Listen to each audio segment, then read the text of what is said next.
Салем достар, біз сіздермен түзу мен шеңбердің теңдеуіне арналған есептерді шығарудамыз. Бізге келесі берілген тапсырма А және С нүктесі берілген. А нүктесінің координатасы абсцисасы 2-ге, ординатасы 0-ге тең.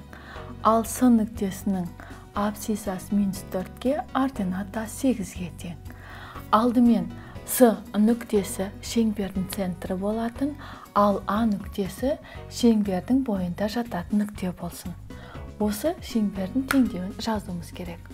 Алдымен АС-ның ұзындығын тауып алайық. АС-ның ұзындығы қанша болса, шеңбердің радиусы соғаншаға тең.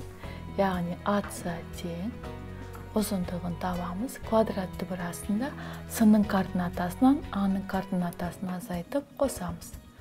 Азайтамыз 2-ның квадраты. Қосылған 8-ден азайтамыз 0-дің квадратын.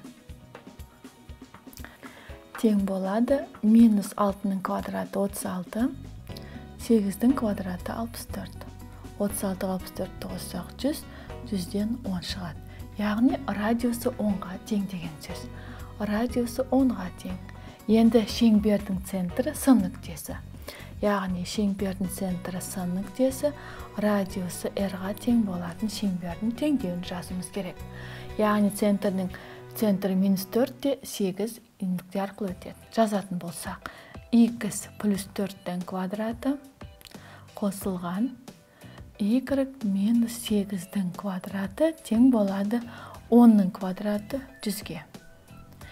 Шеңбердің центрі С нүктесі болатындай, А нүктесі осы шеңбердің бойында жатқан, біз шеңбердің теңдеуін жаздық. Енді керісінше, А нүктесі шеңбердің центрі болатындай, яғни шеңбердің центрі А нүктесі, радиусы R болатын шеңбердің теңдеуін жазайық. Бұл жерде А нүктесінің координатасы абсцисасы 2, ординатасы 0-ге тең. Ал А мен С-ның координатасы өзгермегендіктен радиусының ұзындықтары 10-ға тең болып сақталады. Яғни радиусы 10-ға тең болады.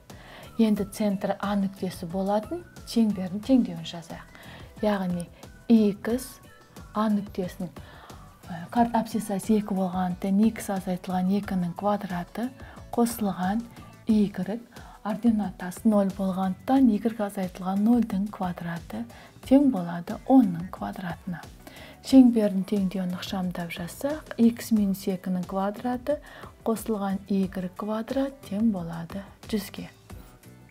Енді осы шеңбердің суретін салсақ, центрі А нүктесі болатын шеңбер.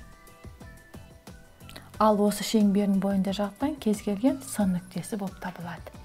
Балалар, біз сіздермен қарастырдық түзу мен шеңбердің теңдеулеріне арналған есептердің шығару жолдарын.